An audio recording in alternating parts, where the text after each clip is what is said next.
പിച്ചു വാപ്പ എന്റെ രണ്ട് പെങ്ങന്മാരെ കെട്ടിച്ചയച്ചു വാപ്പ. ആ വാപ്പ ആ പാച്ചിന്റെ ഇടയില് വാപ്പ സ്വയം ജീവിക്കാൻ മറന്നുപോയി. വാപ്പ ഒരു ഹോട്ടലിന് ചായ പോലും കുടിക്കൂലായിരുന്നു. വാപ്പന്റെ കൂട്ടുകാർ കളിയാക്കുന്നു, എന്റെ വാപ്പ പിശുക്കന, ഒരു ചായ കുടിക്കൂല. വാപ്പനോട് ഞങ്ങൾ പറയും, നിങ്ങൾ ഇങ്ങനെയൊക്കെ കളിയാക്കുന്നുണ്ട്, നിങ്ങൾ എന്താ ചായ കുടിക്കാത്തത്? അപ്പൊ വാപ്പ ഒരു 7 ഉറുപ്പ്യ ചായ കുടിക്കാൻ വിചാരിച്ച് കുടിച്ചില്ല, 7 ഉറുപ്പ്യ ലാഭം. ഇപ്പോ ഓട്ടോറിക്ഷ വിളിച്ച് പോകേണ്ടടുത്ത് ഞാൻ നടന്നു പോയിട്ട് 30 രൂപ ലാഭിക്കുമ്പോ അതെന്റെ മക്കൾക്കാണല്ലോ എന്ന് ഞാൻ തിരിച്ചറിഞ്ഞപ്പോഴാണ് എന്റെ വാപ്പയും ഇങ്ങനെ തന്നെ ആയിരിക്കുമല്ലോ എന്ന് ഞാൻ തിരിച്ചറിഞ്ഞു.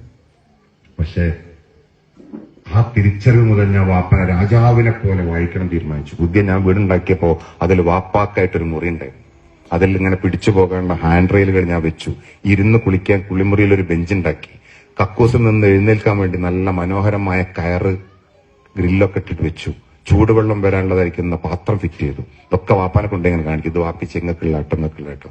അപ്പൊ ഒക്കെ വാപ്പ പറഞ്ഞ ഡയലോഗ്, എനിക്ക് ആരെയും ബുദ്ധിമുട്ടിക്കാണ്ട് അങ്ങ് പോയാ മതിയടാന്ന്. 30ാമത്തെ വയസ്സിൽ ജോലിക്ക് പോകാൻ തുടങ്ങിയതാ വാപ്പ. 38 കൊല്ലം കഴിഞ്ഞ് 68ാമത്തെ വയസ്സിലാണ് വാപ്പ ജോലി നിർത്തുന്നത്. ജോലി നിർത്തിയിട്ട് വാപ്പ അന്നു മുതൽ പറയുന്ന ഡയലോഗ്, ആരെയും ആശ്രയിക്കാതെ ജീവിക്കാൻ പറ്റണമെന്ന് മാത്രം ദുആ. ആരെയും ബുദ്ധിമുട്ടാണ്ട് മരിപ്പിക്കണം.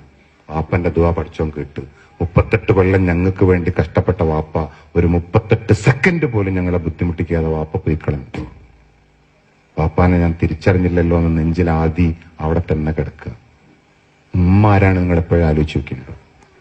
ഏത് പാതിരാത്രിയിൽ ചെന്നാലും ഞാൻ ബെല്ലടിച്ചാൽ ആദ്യം നീ തരും ഉമ്മ ഉറങ്ങിയിട്ടുണ്ടാവില്ല. ഇപ്രായത്തിലും എന്റെ ഭാര്യയും മക്കളൊന്നുമല്ല. ആദ്യം അമ്മ ചോദിക്കുന്ന ചോദ്യം, നീ എന്തെങ്കിലും തിന്നോ കുടിച്ചോ എന്നമ്മ ചോദിക്കുക. എന്തെങ്കിലും കഴിച്ചിട്ടാണോടാ വരുന്നത്? ഉമ്മ എന്തോ കഴിച്ചോ എന്ന് ഞാൻ അങ്ങോട്ട് ചോദിക്കാറേയില്ല.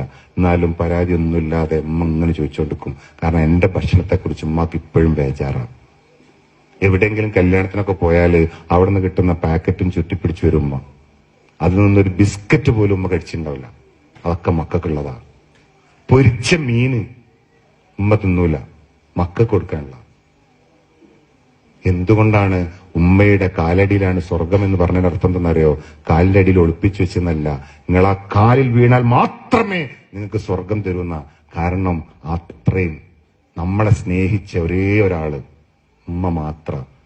ഗർഭം ധരിച്ച ആദ്യത്തെ 3 മാസം ഛർദിയോട് ഛർദിയിരുന്നു. അപ്പോ പാപ്പൽപ്പം പറഞ്ഞിട്ടുണ്ടാവും, നീ ഇങ്ങനെ വെള്ളം കുടിച്ചിട്ടില്ല അടി ഛർദിക്കുന്നത്. അന്നേരം ഉമ്മ പറഞ്ഞെന്താണെന്നറിയോ? എന്റെ വയറ്റിലുള്ള കുഞ്ഞിനൊന്നും പറ്റാതെക്കാനാണ് ഞാൻ കുടിക്കുന്നത്. അതായത് ആ വയറ്റിൽ നമുക്കൊരു രൂപം വരുന്നതിന്റെ മുമ്പ്, നമുക്കൊരു അവസ്ഥ വരുന്നതിന്റെ മുമ്പ്, നമ്മളുടെ ഒരു ഷേപ്പ് ഉണ്ടാവുന്നതിന്റെ മുമ്പ് നമ്മളെ സ്നേഹിക്കാൻ തുടങ്ങിയ ഒരാളാ അമ്മ. അതുകൊണ്ടാണ് നമുക്കൊരു കയ്യോ കാലോ മുറിയുമ്പോ ഉമ്മക്ക് ബേജാറാണ്. നമ്മളോടൊപ്പം അമ്മ വളർന്നത്. നമ്മളുടെ അപ്പി ഉമ്മക്ക് മണല്ലായിരുന്നു. കാരണം അത്രയും നമ്മളെ സ്നേഹിക്കുന്നത് കൊണ്ട്. നമ്മൾ വൃത്തിയെടുത്ത് കിടമ്പോ ഉമ്മ നാർന്നെന്ന് പറഞ്ഞില്ലായിരുന്നു, മൂക്ക് പൊത്തിയില്ലായിരുന്നു, മുഖം കൊട്ടിയില്ലായിരുന്നു, നെറ്റി ചൊളിച്ചില്ലായിരുന്നു. അതിനൊക്കെ ഓമനത്തോടു കൂടി കണ്ടതായിരുന്നു ഉമ്മ. അങ്ങനെ നമ്മളെ മാത്രം കണ്ട് ജീവിച്ച, ഗർഭം ധരിച്ച് പ്രസവിക്കുമ്പോ എല്ലാ സ്ത്രീകളുടെയും ദ്വാരം തന്നറിയോ? ഞാൻ മരിച്ചുപോയാൽ എന്റെ മക്കൾക്കൊന്നും പറ്റരുതെന്നാ. അതായത് നമ്മൾ ജനിക്കാൻ വേണ്ടിയിട്ട് മരിക്കാൻ ഉമ്മ തയ്യാറായിരുന്നു എന്നല്ല എന്റെ അർത്ഥം. അങ്ങനെ നമ്മളെ വളർത്തിയ, കഷ്ടപ്പാടിന്റെ ഒരുപാട് അവസ്ഥകൾ തിരിച്ചറിഞ്ഞ് വളർത്തിയ ഉമ്മാക്ക് തിരിച്ച് സന്തോഷം കൊടുക്കേണ്ട സമയത്തും കഷ്ടപ്പാട് കൊടുക്കുന്നവരെ പഠിച്ചോൻ സ്വർഗം കൊടുക്കുന്നുണ്ടെങ്കിൽ ആ പഠിച്ചോൻ നീതിമാനല്ല എന്നല്ലേ പറയാ. അതുകൊണ്ട് ആ ഉമ്മ പറയുന്നതിലെ തകരാറുകളൊക്കെ നമ്മളുടെ കുട്ടിക്കാലത്ത് തകരാറല്ലാതിരുന്നതായിരുന്നു എന്ന് ആലോചിച്ചാൽ മതി. നമ്മൾ ചോദിക്കുമ്പോ ക്ഷമയോടുകൂടി പിന്നെയും ഉത്തരം പറഞ്ഞിരുന്ന അമ്മ ഇപ്പൊ എന്തോന്ന് ചോദിക്കുമ്പോ നമുക്ക് ദേഷ്യം പിടിക്കുന്നത് എന്താ? നമ്മൾ വലിയ ശുചായിമാരായി പോയതുകൊണ്ടാണ്. പക്ഷെ ഈ ശുചായി ആവണമെങ്കിൽ ഉമ്മയുടെ വലിയ മോട്ടിവേഷൻ വേണ്ടിയിരുന്നു. കാലിന് ഉറപ്പ് വെച്ചത് ഉമ്മ മോട്ടിവേറ്റ് ചെയ്തിട്ടാ. നമ്മൾ നടക്കാൻ തുടങ്ങിയത് ഉമ്മ മോട്ടിവേറ്റ് ചെയ്തിട്ടാ. നമ്മൾ തിന്നാൻ പഠിച്ചത് ഉമ്മ തിന്നാൻ പഠിപ്പിച്ചിട്ടാ. അങ്ങനെ ഉമ്മ വൈദ്യരും ഡോക്ടറും എല്ലാമായി നമ്മളെ വളർത്തിക്കൊണ്ടുവന്നപ്പോ നമ്മൾ ശുചായി ആയതാ. അതുകൊണ്ട് ആ ഉമ്മാനെയും ഉപ്പാനെയും നന്നായി സ്നേഹിച്ച് കാണിച്ചു കൊടുത്താല് നമ്മളെ നല്ലപോലെ സ്നേഹിക്കുന്ന മക്കളുണ്ടാവും. ആ ഉത്തരവാദിത്തമാണ് ഓരോരുത്തരും ഏറ്റെടുക്കേണ്ടതെന്ന് പറഞ്ഞു.